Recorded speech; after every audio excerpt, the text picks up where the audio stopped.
The presumption first is that Net25 validly asked for a copy. Okay? And let's just say that validly they received a copy. Sinasabi ni Mr. Chase, okay, that as far as his expertise goes, yung sa Net25 ay peke. Pero dahil wala kaming kakayahan na mag-determine ng ganon, inassume lang muna namin na tunay yung sa Net25. Tinignan namin ngayon, is it possible for the Net25 copy and the one that was posted by Mr. Tiglao to be harmonized? Kasi ganyan din ang ginagawa ng mga abogado dito kapag mayroong dalawang dokumento at they're not exactly the same but very similar. Tingnan muna natin if posible na mag-coexist sila. Okay. So, base dun sa inaral natin, base dun sa batas ng California at dun sa manual, sa policy manual ng Beverly Hills Police Department, maaaring humingi talaga ng kopya ang media. Pero marami rin po pwedeng humingi. Halimbawa, yung hukuman, yung pamilya ng mga involved dun sa kaso, yung nasasakdal, kung may o kaya suspect o yung naakusahan, pwede rin silang kumuha ng kopya. Yung pamilya ng biktima, maaaring kumuha ng kopya. So, ang nakalagay in both copies of the so-called report, I say so-called kasi they're not the police report. These are information that is allowed by the Beverly Hills PD to be disclosed. So, nakalagay doon na mayroong guidelines doon sa media at mayroong mga bagay na hindi pwedeng i-release at hindi binibigyan ng access sa media lahat. So it is entirely possible that the Beverly Hills PD will give you a different copy pag media ka. Now, first, tignan natin. Pag kinumpare mo yung dalawa, yung isa mas detalyado, yung isa, it stops at a certain point. But otherwise, pareho sila. Hindi lang po natin nakikita kung sino yung nag-request doon sa unang kopya, ina-assume natin na niredacte o tinanggal yon to protect the privacy of the person who initially disclosed that. Okay?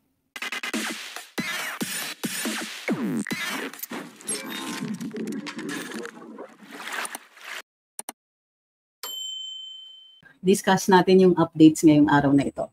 So marami ring nag-message at sinasabi na may update rin si Mr. Dean Chase. So i-include na rin natin sa discussion natin ngayon.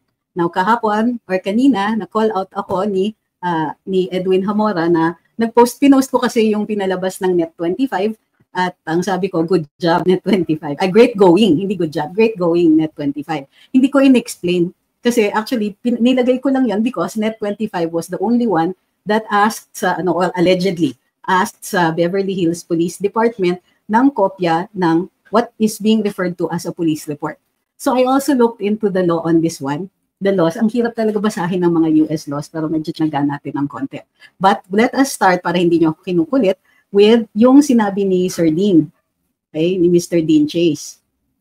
Para dun sa mga dadating sasabihin nila kasi iba na yung sinabi and so on. So let's start. Nag-live si Mr. Chase at sinabi niya, and we give a lot of respect to his announcement dun sa kanyang post kasi number one, he's a lawyer working, I understand, in the US and may expertise siya or talagang part ng kanyang trabaho yung pag-check ng authenticity of documents. So, ang sabi ni Mr. Chase is Net25 and Claire Castro posted fakes. Okay? Para sa kanya, definitive na yan, these are fakes. Again, bigyan po natin ng malaking respeto dahil si Mr. Chase knows what he is talking about.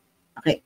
Kinlarify niya na siya mismo, kasi parang pinagbibintangan daw siya na nag-post siya ng fake, sinabi niya, wala siyang pinopost na kahit anong fake. So what he does is he compares legitimacy. He works daw, I understand that part of his work, he is with the legal and fraud department where they verify the authenticity of documents. O yan. So mayroon siyang expertise. Okay.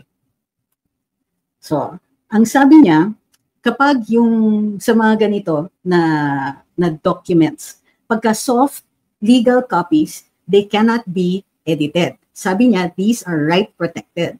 So, in other words, pagka ikaw ay nag-request online at pinadalan ka ng dokumento online, lalong-lalo na yung doon nga sa in this particular instance, very specific naman siya. Sabi niya, these are right protected and impossible to edit kahit anong gawin. Okay? So, kinukontra niya dito si Undersecretary Claire Castro kasi sinabi ni Undersecretary Claire Castro na may nagpeke daw nung isang nung report, what we call reports doon sa na the one that was posted by Mr. Bobby Tiglao. At ang sabi niya, di ba, tinawag niyang obstructionists at propagandista ang mga nagpo-post nun. So ito na. So Mr. Chase says, these soft legal copies are right protected and cannot be edited. Sabi niya, i-check yung mga watermarks. Sabi niya, check the magic watermarks. Sabi niya, visible lang to doon sa online soft copy documents. Sabi niya, these are legit and legal copies. Pero pag pinrint out mo yan, hindi dapat lilitaw yung watermark. So kung kunwari, mayroon nagpakita na printed out na soft copy, soft legal copy at lumitaw ang watermark, then peke po yun. Even more, sinasabi niya, if there are some instances na nahahack yun or nabibreak yun, napapasukan yung kopya, magdi-degrade yung watermark. And then he proceeds to explain. Yung pinost po, both ni Madam Claire at saka ng Net25, as a Net25 in particular, yung kopya nila may degraded watermark and therefore entirely possible na ito ay peke. On his end, he really states categorically na peke ito. Yung sa kopya naman ni Undersecretary Claire Castro, unang-una sinabi niya, yung pink line na yon, hindi yung pink line, that is a page break, sabi ni Mr. Chase. Sinabi din niya na dahil walang indentation at walang seal doon sa tabi ng signature ng record supervisor, ito ay peke. Okay? So, ito po ang update ni Mr. Dean Chase. Now, I was writing about yung nilabas ng Net25 before siya nag-live. So, ilabas pa rin natin, although I understand that his will be the definitive statement on this one. Pero he has access to all that information, so importante yan na to give a lot of respect doon sa kanyang pahayag. Now, ako, kanina, what I was doing was to presume first good faith on the part of everyone. Kasi ganyan po sa dito sa Pilipinas, ang first presumption is that a person is telling the truth. The first presumption is that people are acting with regularity and they act with good faith. Okay. So, the presumption first is that Net25 validly asked for a copy. Okay? And let's just say that validly they received a copy. Sinasabi ni Mr. Chase, okay, that as far as his expertise goes, yung sa Net25 ay peke. Pero dahil wala kaming kakayahan na mag-determine ng ganon, inassume lang muna namin na tunay yung sa Net25. Tinignan namin ngayon, is it possible for the Net25 copy and the one that was posted by Mr. Tiglao to be harmonized? Kasi ganyan din ang ginagawa ng mga abogado dito kapag mayroong dalawang dokumento at they're not exactly the same but very similar. Tignan muna natin if posible na mag-coexist sila. Okay. So, base dun sa inaral natin, base dun sa batas ng California at dun sa manual, sa policy manual ng Beverly Hills Police Department, maaaring humingi talaga ng kopya ang media. Pero marami rin po pwedeng humingi. Halimbawa, yung hukuman, yung pamilya ng mga involved dun sa kaso, yung nasasakdal, kung may o kaya suspect o yung naakusahan, pwede rin silang kumuha ng kopya. Yung pamilya ng biktima, maaaring kumuha ng kopya. So, ang nakalagay in both copies of the so-called report, I say so-called kasi they're not the police report. These are information that is allowed by the Beverly Hills PD to be disclosed. So, nakalagay doon na mayroong guidelines doon sa media at mayroong mga bagay na hindi pwedeng i-release at hindi binibigyan ng access sa media lahat. So it is entirely possible that the Beverly Hills PD will give you a different copy pag media ka. Now, first, tignan natin. Pag kinumpare mo yung dalawa, yung isa mas detalyado, yung isa, it stops at a certain point. But otherwise, pareho sila. Hindi lang po natin nakikita kung sino yung nag-request doon sa unang kopya, ina-assume natin na niredacte o tinanggal yon to protect the privacy of the person who initially disclosed that. Okay? Importante yon na ang tingin natin dyan, and most people appreciate na the reason tinanggal yon is to protect the person who inquired or requested that information. Hindi yan inedit o tinanggal for to mislead people. Ang nakikita natin dyan is it is to protect the person who obtained the information. After all, it is controversial. Okay, so next. So, is it possible now for us to see if the two documents can coexist? In other words, posibleng tama sila pareho. Okay? Pwede. Kasi, pwedeng yung inire-release sa media ay mas yung restricted information. Hindi lahat ibibigay sa media. Kasi, bahagi ng California law, pwedeng i-disclose pag public, the exception are investigatory documents, yung pagka live pa ang investigasyon. Okay. Yun, sabi ni Chow, ba? Both documents seem not proper police report, but more like a synopsis from archive department. Both contain proper index referencing to a database, surprising for a US grant document. What do you mean by a US grant document? Please explain. Maganda po, mas maraming explanation yan. Sabi ni Ariel, kung peke yung copy na kumalat sa SOCMED, dapat ilabas yung authenticated na copy galing mismo sa US. At kung sino yung inaakusahan niya, dapat ang maglabas ng tama. At kung sino yung inaakusahan, siya dapat ang maglabas ng baliktad. Kung peke yung copy na kumalat, dapat ilabas yung authenticated na copy. I think you're getting the presumptions baliktad, sir. First of all, usually when a person says something or presents something, the first reaction is to presume authenticity, to presume that they are correct. We presume kasi that a person acts in good faith, that a person tells the truth. That is the presumption. However, it can be controverted with something else. So in this case, may pinakita nga si Yusek Claire Castro, pero hindi kasi malinaw dun sa kanyang presentation na hindi masyadong pinakita dun sa online version. Kung ito ay yung kumbaga hindi natin masyadong nakikita. Fortunately, si Mr. Chase was able to look even more closely dun sa presentation ng kay Attorney Claire, and sinabi niya talaga na yung pinipresent ni Attorney Claire ay hindi tama yung forma. And therefore, Mr. Chase is in a position to form that opinion and of an informed and educated opinion na yung prinisinta ni Yusek Claire is likely fake, according to Mr. Chase. Ha?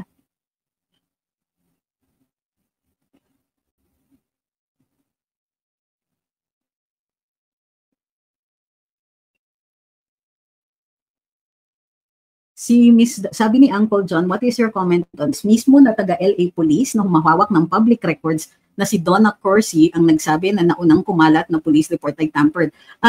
Saan po niya sinabi? Could you send us a link po?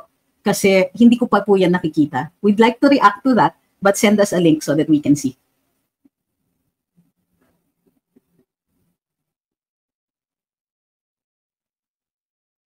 Sabi ni Chow. Chow ba? Tama ba yung pag-pronounce ko? US grade document. Sabi niya, I expect more having proper index referencing to a database.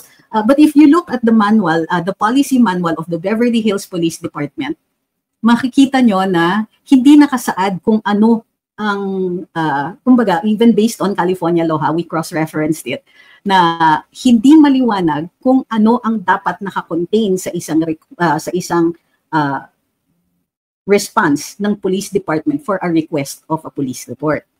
So, but I understand your expectation, sir. Pero tingin ko dyan, since it's an ongoing and open investigation, malaki yung possibility na either kulang pa o highly restricted pa yung ibang impormasyon.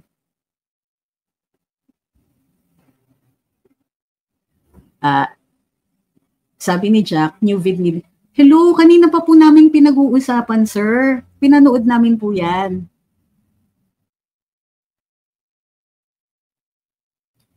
Ay nako, kayo talaga. So, may request ako. Kung late po kayo dumating, ano na lang po, paki-check lang po yung first part ng ating live.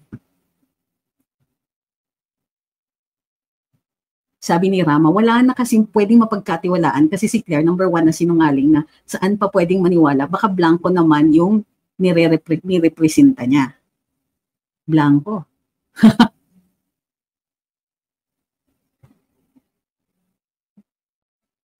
Okay, uulitin ko ha, para dun sa, I know you mean well, pero we already discussed at the first part ha, yung mga bagong dating. So, Florentino Nicolas, Pobreng Pinoy, Jack Ryan, okay. Sabi ni Everyday Sanctity, baka tanim fake police report. Right now, we cannot discount any possibility. So what we're doing is we're making all this information available nang sa gayon, hindi mako-confuse ang mga tao.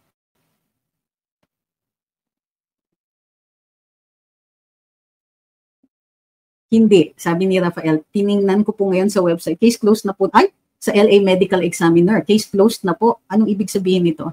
Case closed? Sige, pakibigyan ako ng link para matignan po natin yan. Baka it is closed as to the medical examiner, meaning tapos na sila doon sa kanilang investigation, but it is now, it is still open with the Beverly Hills Police Department. Yun na, I'm just hazarding a guess on that one.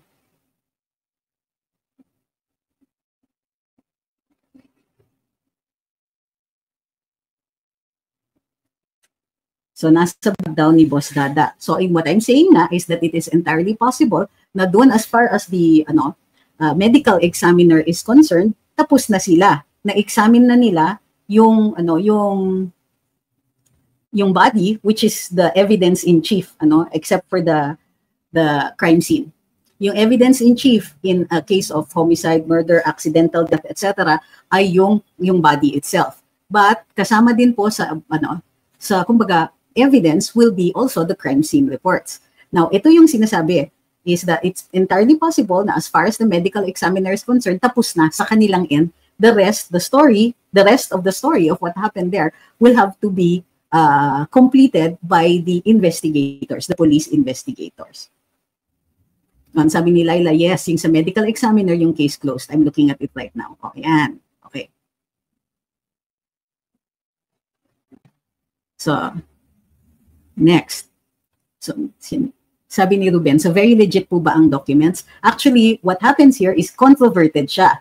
Kasi nga, yung mga sinasabi ni Mr. Dean Chase cannot be ignored. Okay? Yung sinasabi niya, based on his opinion, as a person who, I think at least masasabi natin na may expertise siya dito dahil he works doon sa legal and fraud department where he verifies documents. Okay? So, ang sinasabi namin noon sa Luminous is that these two documents can exist and still, can coexist. Hindi sila magkasalungat. One just has more information than the other. However, ang sinasabi ni Mr. Chase, and he must be given a lot of respect and mabigat yung weight ng sinasabi niya kasi trabaho nga ito. Tinignan niya yung document presented by Net25 at yung prinisinta din ni Yusek Claire, and Mr. Chase has pronounced them as fakes. Okay? Ulitin ko na lang para dun sa mga late. He says that yung soft legal copies are right protected and therefore cannot be edited. Okay? So yung sinasabi ni Madam Claire na mayroong dinagdag dun sa isang report is not possible, lalong-lalo na kung soft copy yung natanggap. Tapos sabi rin ni Mr. Chase, tignan daw yung magic watermark. Dun sa soft copy, lilitaw yung magic watermark, pero pag pinrint yan, hindi lilitaw. And therefore, a printed copy without the watermark is considered authentic. Can be presumed authentic. Tapos, kung ma-hack o na-break yung right protection, magdi-degrade yung watermark. So, if you will look daw at the ones presented both by Yusek Claire and by Net25, degraded daw yung watermark nito and therefore not likely to be authentic. Furthermore, sabi niya, doon sa document na prinisinta ni Yusek Claire, walang indentation at walang seal doon sa tabi ng signature. And therefore, the likelihood is that these are both fakes.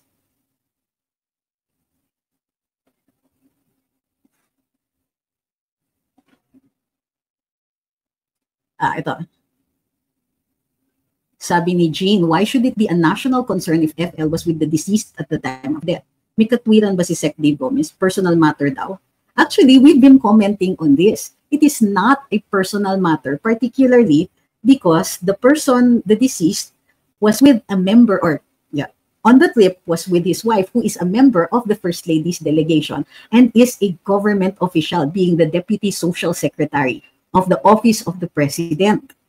So, there is public interest and public concern with regard to this incident.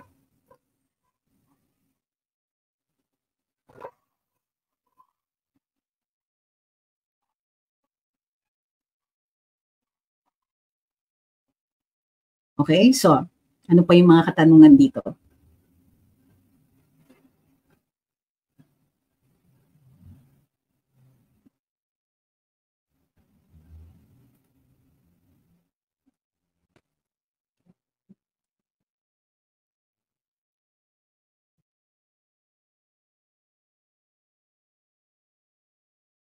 So, Lai, hindi ko pa po nababasa yan and that is really grossly out of topic. Tapusin muna natin yung topic bago tayo magpasok ng bago.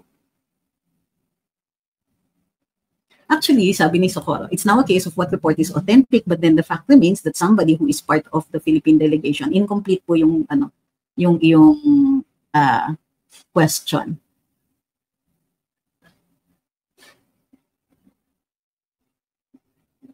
No. Sabi ni Inlove, yan yung may bayad na $50 ang copy. Yun po yung medical examiner's report. Hindi ito.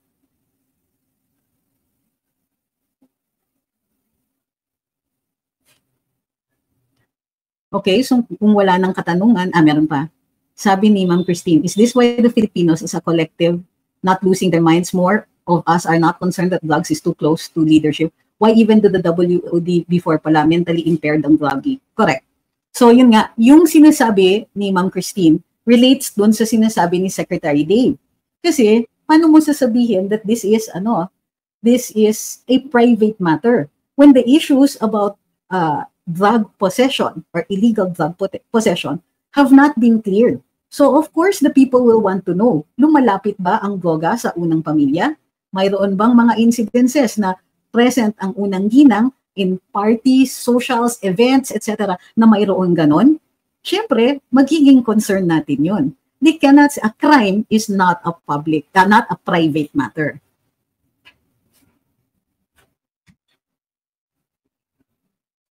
Ay, nako. Ma'am Yolanda Buna says, I heard lang, according sa US, pag national ang functions. Ma'am, actually, meron kaming isang buong live tungkol dyan. Makikita niyo po sa tingnan niyo po dun sa, under yung category ng live dun sa channel namin, mayroon po kaming ganyan, official, state functions, etc. What constitutes a private visit, and so on. At kung ano yung repercussions dyan. So, in this case, is the First Lady covered by immunity? My position is that she is not, because this is a private visit. Even if it was paid for by the Philippines. Kasi yung characterization of whether it is private or an official or state visit is determined on the US side. So usually yan, kung sila yung nag-imbita at miyembro ka ng partido ng Pangulo. Kasi yung immunity ng First Lady nakakabit lang sa immunity ng Head of State. So, kailangan magkasama sila at official na miyembro siya ng party ng official visit ni PBBM. In the absence of PBBM, if she was there without him, it is unlikely that this was an official visit. And therefore, hindi siya covered ng immunity.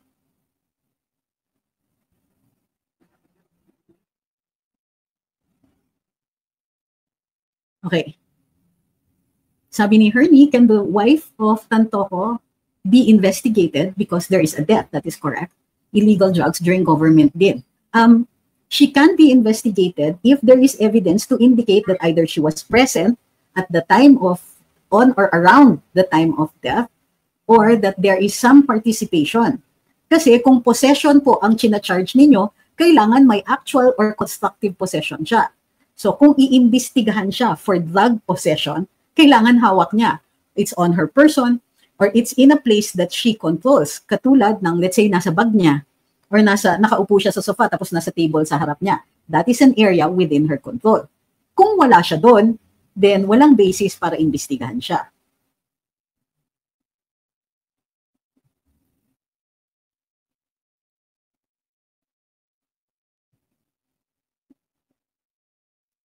Paano kung aaminin ni FL na magkasama sila sa isang room nang namatay? Anong implication nito kay PBBM? Legally, wala. Politically, malaki. Kasi the president is a politician.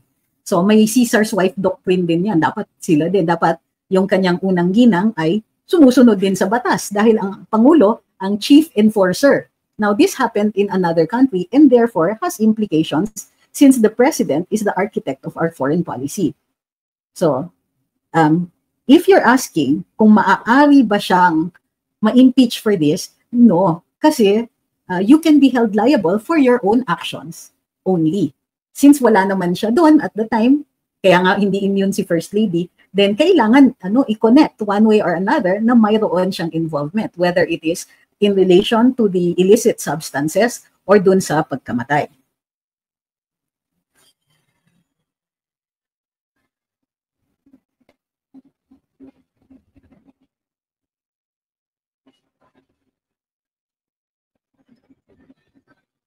Okay.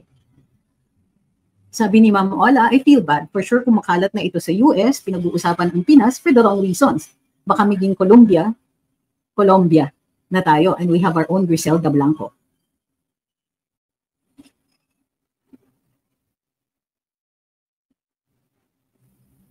Taga BHPD ba po ang nagsabi na fake? I need to clarify this kasi I am working only on the fact that it was Yusek Claire who pronounced the BHPD document that was produced but was posted by Mr. Tiglao as fake. Sinabi ba mismo ng Beverly Hills Police Department? And I would like a link to that kung sakasakali.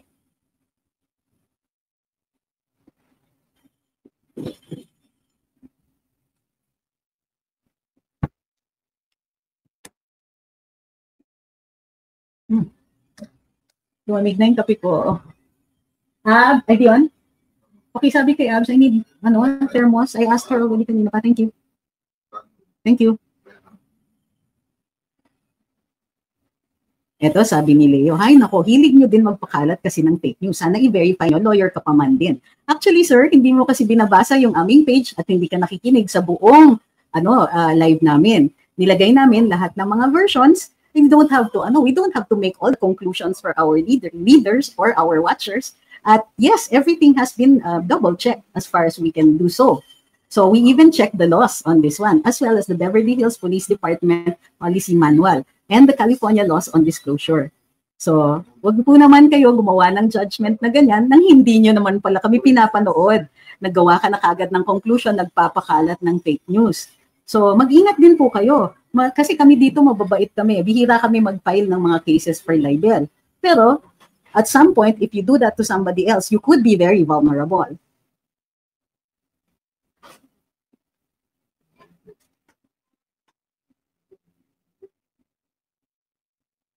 Sabi naman ni Mr. Hughes, napanood ko kay Miss Joey na may report ang Net25 about the letter from BHPD na sinasabi nga po na tampered yung letter.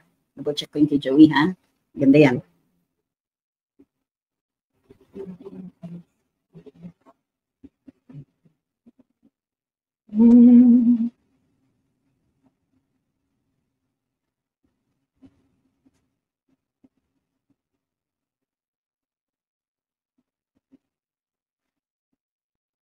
Let me check. Hindi ko pa nakikita po yung kay Joey. Sandali lang po. Nag-live po ba siya?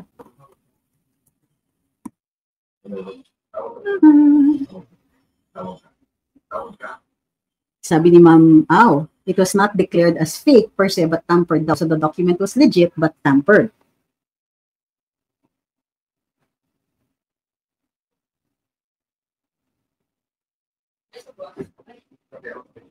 Hindi ko po makita. So,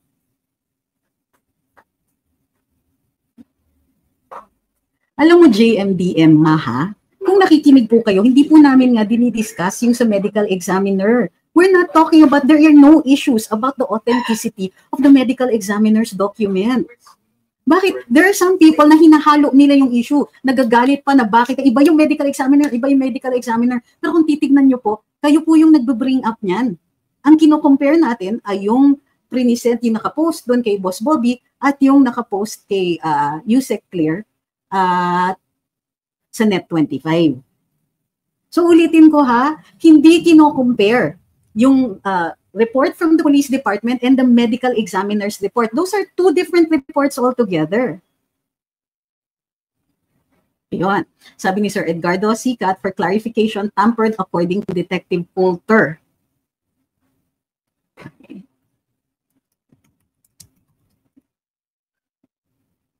Which Poulter?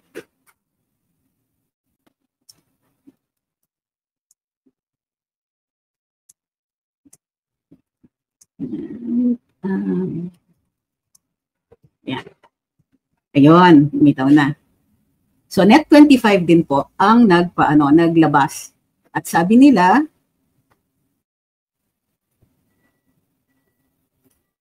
teka, double check natin, mahirap na magkamali. Ayan.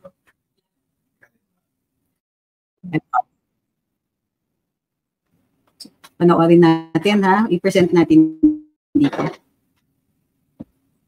Lagay natin yung report ng Net25.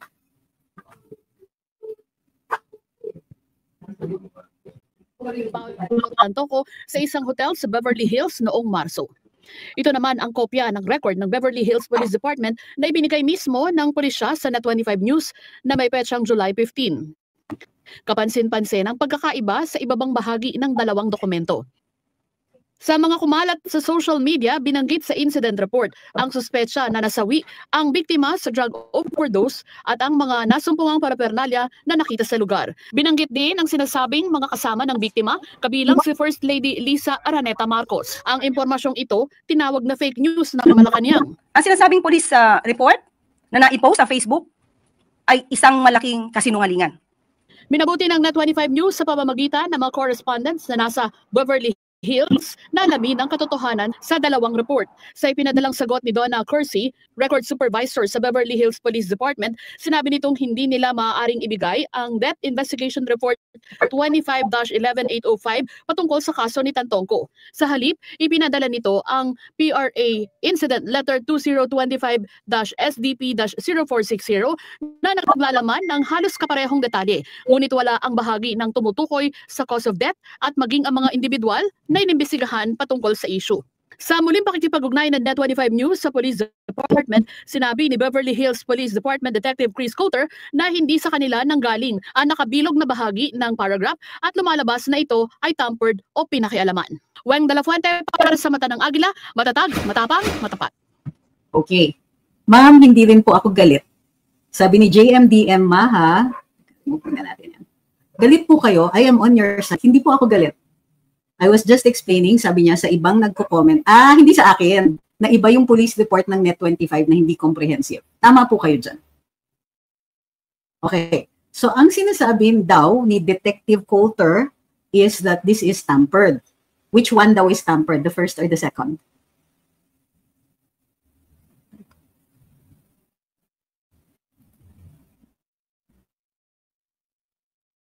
Sabi ni Ruel, if the documents are tampered, then it can be, then if the document is tampered, then it can be considered as fake. But up to what extent has that document been tampered with? Ayun nga. So that also is controverted nga by Mr. Chase. So ito nga yung sinasabi natin, Mr. Chase, based on his experience and his expertise in the legal and fraud division, where they determine the authenticity of documents, has been saying that it is the Net25 and the version of USEC Clear that is most likely fake or tampered with. Kasi nga degraded yung watermark.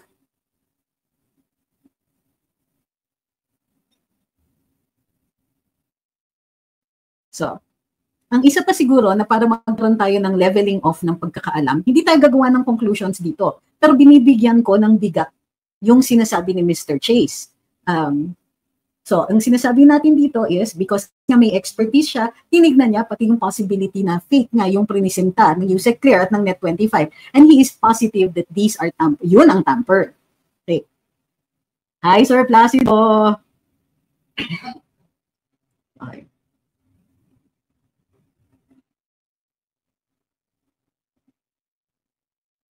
Okay. So, nag-level off muna tayo. Ano ba yung binigay ng Beverly Hills Police Department? Ang nakalagay dun sa they cannot give the police report, but they can divulge certain information.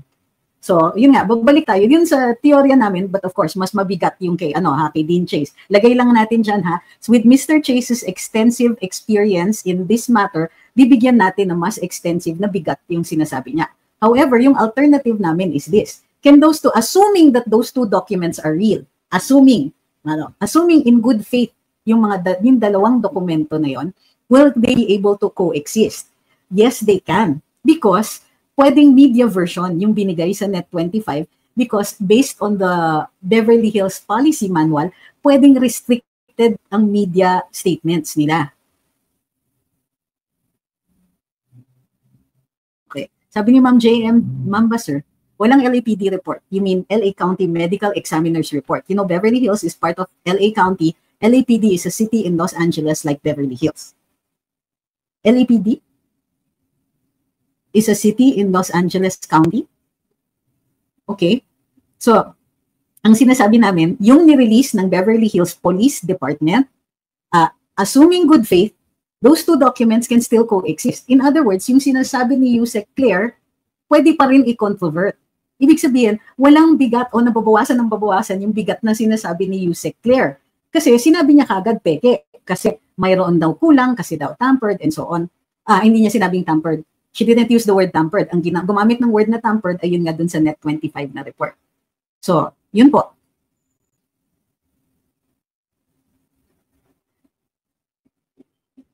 So, ulit ha, i-level off natin. Hindi ni-release yung police report. Okay? The actual police report was not released, but in accordance with California law, kailangan mayroon silang i-disclose. So, dinisclose nila that the police responded at this time, they found this person, they made these observations. Now, there are two versions of the information na binigay ng Beverly Hills Police Department. So, one is the one that was posted by Boss Bobby, the other was the one that was posted by Net 25 and also used by Yusek Claire. So, ang sa atin is, can these documents coexist? Ang tingin ko, yes, kasi hindi sila magkasalungat. And one is a media version, while the other one, I'm pretty sure, is not. So, because media versions can be highly restricted, it is possible na mas maikli talaga yung sa media version. Now, having said that, ulitin ko na si Mr. Chase made a more thorough examination this time on the face of the documents that were presented. At ang sabi niya, dun sa prinisinta ni Yusek Claire at sa prinisinta ng Net 25, ito po ay, ano ba yung tamang term? Sabi niya, fake. So we'll use the term that he used. These are fakes. Kasi in both cases, degraded yung watermark at walang, dun sa version, he mentioned particularly dun sa kay Yusek Claire na walang indentation and walang seal beside the signature. Okay? I hope this is clear. Sabi ni AGR, I think the bottom line here is that the case is still open. Yes, it is. And the investigation is still ongoing. On the part of the medical examiner, tapos na sila mag-examine dun sa body. And as far as they're concerned, after 4 months, tapos na yung part nila.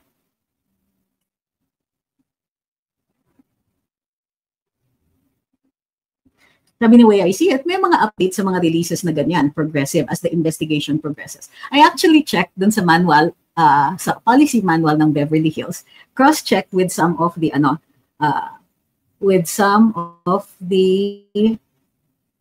laws that apply.